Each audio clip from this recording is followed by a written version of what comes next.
nagiging gauge na siya ngayon. Siya na ngayon yung nagiging sentro mo. Nakita niyo yung balance na sira na manipulate. Kaya ngayon, yung kabanalan, yung kabutihan, pati yung kaligtasan mo, nakaasa ka na dun sa leader. Nakita nyo, mga kapatid? Faith pa ba yan? Ano na tawag dyan, mga kapatid? Ano na tawag dyan? Pananampalataya pa ba yan?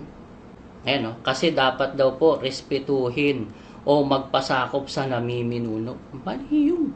Ang bawat tao ay sinungaling. At iba yung respeto eh. Iba yung respeto sa faith. Ang tawag na dyan, mga kapatid, fanaticism. Kasi hindi mo pwedeng i-apply ang pananampalataya sa tao.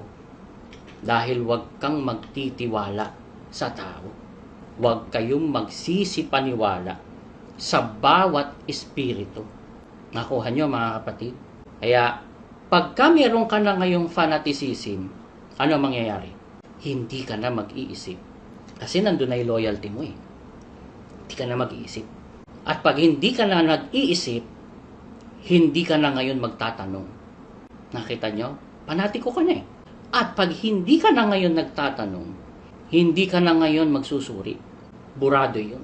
Basta sinabi ng leader, yun na yun. Yun ang totoo.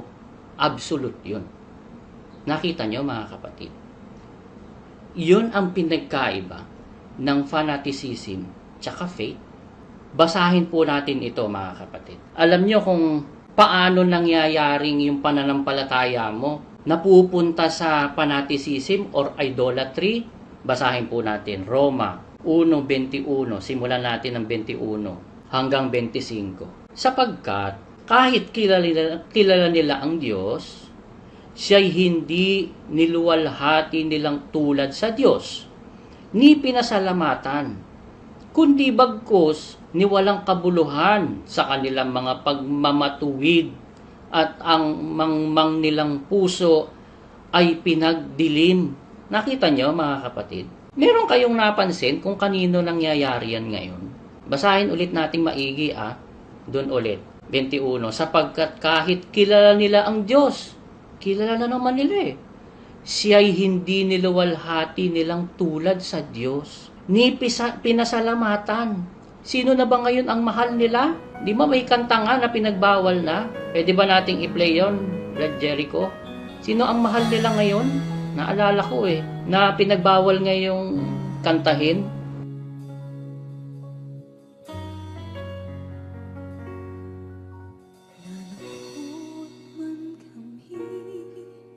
Nang lumisan si Brother Ellie, naaliw naman kami, nang ikaw ang humalili.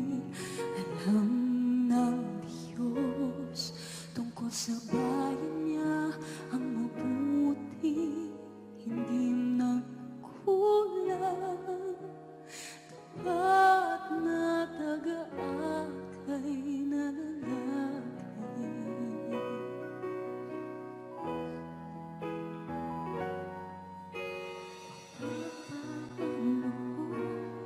Patagalin yan. Hindi natin panoorin ng buo. Alam na natin yan eh. Pero alam nyo, yung act lang na pinahinto na yan, ibig sabihin lang, aminado siya, mali yun. Pero bakit ngayon lang? Kung kailan pinutakti na ng puna ng mga Exeter, tsaka lang pinatanggal. At ngayon parang hindi pa tanggap ngayon yan. Hindi raw niya tanggap. Pwede pa raw yan. Nagpalusot pa eh. Meron ka bang video nun? Pwede raw siguro kung sa ibang pagkakataon. Ano pa eh. Nagpalusot pa eh. Kailan? Sige nga. Ako natawa kagad ako doon sa sinabi niya ngayon. Siguro raw kung sa ibang pagkakataon, halimbawa may sakit, dinalaw siya. Parang ganun. Ha? Narinig ko kanina Walang panahon eh. para sa akin, Yung awit na yun, pagpapasalamat sa iyo yun eh. Pagkilala sa iyo yun ng napakataas na pagkilala. itinulad ka na sa Diyos. Ayan, no? Saktong-sakto. Kahit kilala nila ang Diyos, hindi nila hindi niluwalhati nilang tulad sa Diyos, ni pinasalamatan, kundi bagkus ni walang kabuluhan sa kanilang mga pagmamatuwid. Puro pagmamatuwid na lang naman ang ginagawa nila ngayon eh. At ang mangmang nilang puso ay pinagdilim. Mga mangmang na eh. Kaya nga nag-aalisan ng mga matatandang kapatid eh. Brad, wala na akong matutunan. Paulit-ulit na lang. Yun, yung kapatid na kausap ko eh. Nagno-note siya. Sabi niya, Brad, hininto ko na eh. Kasi ako po, pag nagno-notes ako, manual pa, mano-mano. So, sinusulat niya. Brad, kung sa computer ko siguro nino-notes, copy-paste na lang ako eh. Which is true, di ba? Nakwento ko naman sa inyo yung bunso kong anak nagpaalam sa akin, ihihinto na niya yung pag-notes. Bakit? Dahil paulit-ulit lang naman. Sabi niya, pinakita niya yung mga notes niya. Bawat pagkakatipon, yun. Pagdating ng prayer meeting, iyon uli. Pagdating ng, alam na niya eh. Oh. Mangmang na. Yan. Oh, sunod.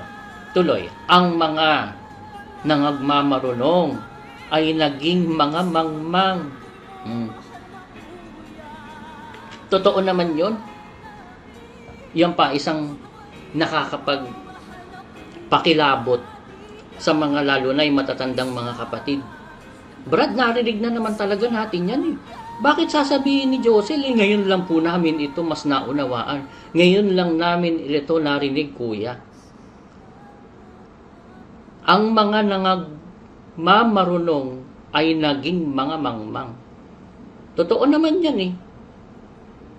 23. At pinalitan nila ang kaluwalhatian ng Diyos na hindi nasisira ng isang katulad ng larawan ng tao na nasisira at ng mga ibon at ng mga hayop na may 4 na paa at ng mga nagsisigapang. Nakita nyo?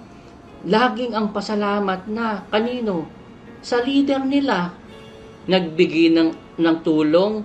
Kaya yung ibang kapatid, lumayas din eh. Sabi nung isang kapatid na kausap ko, Brad, medyo iba ang pakiramdam ko eh. Nung nag-amba-ambagang kami, kami ang nagtulong-tulong doon. Ngayon, pagdating nung binibigay na yung mga binili naming eto po, galing po kay kuya. Ha? Kami yun eh. Wala namang binigay dyan si kuya. Kaya yun, layas yung kapatid. Sobra na talaga, Brad, sabi niya. Pinalitan nila ang kaluwalhatian ng Diyos na hindi nasisira ng isang katulad ng larawan ng tao na nasisira. Hindi na ang Diyos ang pinasasalamatan. Para sabihin mong galing po ito kay kuya. Kanino ngayon magpapasalamat? Ay sa Diyos. Di dapat galing po ito sa Diyos. Tulong-tulong po ng mga kapatid. Di ba mas maganda ganon? Magbago na kayo mga rice workers ha. Ganon lang gawin nyo. Para hindi naman kayo napupulaan. Huwag nyo sabihin daling kay kuya. Yan. Kaipokrituhan lang yan sasabihin nyo. Kasi naman, kung gusto nyong gawin ganon, nagtulong-tulong mga kapatid. Para hindi naman ma-offend yung mga nagsumikap magtulong-tulong. Pag abot ngayon, ito po, galing po sa mga kapatid. Tulong po yan ng mga kapatid. Galing po yan sa kagandahang loob ng Diyos. Tapos. Hindi mahal na kuya. Ayan, sabi ni Dayan Adrian. Mahal na guya. Ayan. Tuloy, 24. Dahil dito ay sa karumihan ng mga pita ng kanilang mga puso, ay ibinigay sila ng Diyos sa kahalayan upang alisan nila ng puri ang kanilang mga katawan sa kanilang sarili. Kaya wala nang kapurihan na itong mga to sa kanilang sarili. Wala na eh. Ano nangyari? Sapagkat pinalitan nila ang katotohanan ng Diyos ng kasinungalingan at sila'y nagsisamba at naglingkod sa nilalang kaysa lumalang. na siyang pinupuri magpakailanman siya nawa. Sino na ngayon ang pinupuri? Yung leader na. Pag ang faith naging idolatry na, nilipat na, lagi na lang nakadikit yung leader. Nakita nyo mga kapatid? Yun. Kaya ang isang sign, unang sign ng pagiging panatiko o fanaticism, ang nagiging sentro na ng kanilang pananampalataya ay yung leader na tao, hindi ang Diyos. Yan. Napansin nyo ngayon? Pagka kahit saan magpunta ang leader nila ngayon, namin nakita akong video nun Ba Jericho, meron ka ba nun? Parang hinambing yung paglapit dun sa ribultong ano ba yon? Virgin Mary ba yon? Inaakap nila. Nilagay doon sa tabi yung video ni kuya nila na inaakap-akap din. Nakakakilabot tama Jonathan, nakakakilabot. Pagsamba na yan sa tao Idolatry na yan, mga kapatid. Nagiging sentro na nila. Imagine ninyo, ginawan pa ng kanta. Naging sentro na yung tao. Idolatry na ang nangyari. Brother, nagpapasalamat lang naman kami, tumatanaw lang kami ng utang na loob sa leader na kinakasangkapan para mapakinggan namin ang mga aral. Unang-una, wala na nga, paulit-ulit na nga Para na kayo yung sirang plaka. Pangalawa, masama nga yun. In fairness kay Bes, ayaw ni Bes niyan. Ayaw ni Bes ng ganyan. Ayaw niya nang pinupuri siya. Ayaw niya nung lalapit tapos akakapin siya. Parang, may nakita pa nga ako si Elite Tan Cabanilla, asawa ni Fred Cabanilla. Parang kumalik ba sa braso? Nakita akong bidyong ganun O sa kamay, nung dumaan kuya nila. Grabe, nakakakilabot. Tapos yung reaction ni Elite Tan, parang humahalik sa puon. Nakakakilabot. Idolatry na yan. Yan. Kapag yung isang leader, yung kasi nangyayari, yung leader, nagiging tagapamagitan na ng kaligtasan. Napansin nyo? Na-link na siya ngayon doon sa kaligtasan kasi yung faith mo, ang pag-asa mo, kaligtasan At dinikit kasi yung leader. Kaya ngayon, yung leader ngayon, doon ngayon nakasalig na yung kaligtasan mo. Kaya, pag sumasamba ka sa Diyos, para ka na rin sumasamba doon sa leader. Pag yung leader, pinaglilingkuran mo, para ka na rin naglilingkod sa Diyos. Meron bang ganon? Walang ganon Walang ganon. Kaya, nangyayari na, idolatry na, by faith. Nagamit ngayon yung pananampalataya mo sa Diyos para magkaroon ng power sa iyo yung leader. Kaya yung mga leader na gustong manatili sa kanilang mga kapangyarihan, ginagawa nila sarili nila na parang banal. Para siyang hindi nagkakamali. Nakita niyo yung style ngayon ng MCGI? Ganun. Diba?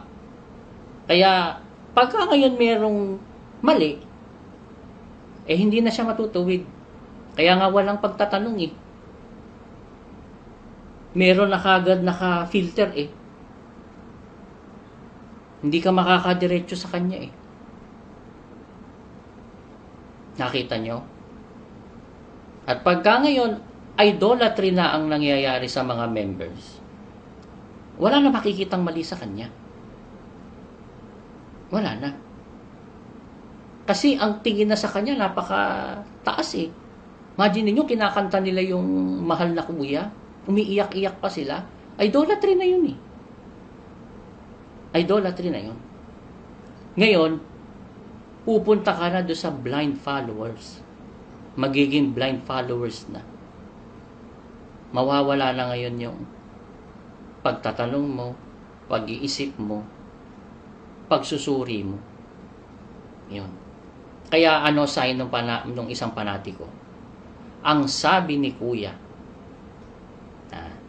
laging ang basihan galing dun sa leader. Laging ang basihan nila. Hindi yung sabi sa Biblia, sabi sa talatang ganito. Hindi ganun. Sabi ni Kuya, sila lagi ang tama. Hindi ka na ngayon pwede magbuklat ng Biblia. Bakit po sabi sa ganito, Brad, meron ka bang laban kay Kuya? Hindi na pwede. Ayun. Kaya ano sila? Open, kumbaga tanggap na tanggap nila, wag silang magtanong. Pagka ganun na ang level ng pananampalataya mo, panatiko ka, hindi ka nananampalataya sa Diyos. Dahil ang may pananampalataya sa Diyos, open-minded yun. Ang basihan mo lagi, salita ng Diyos, Biblia. Hindi sinabi ni Kuya.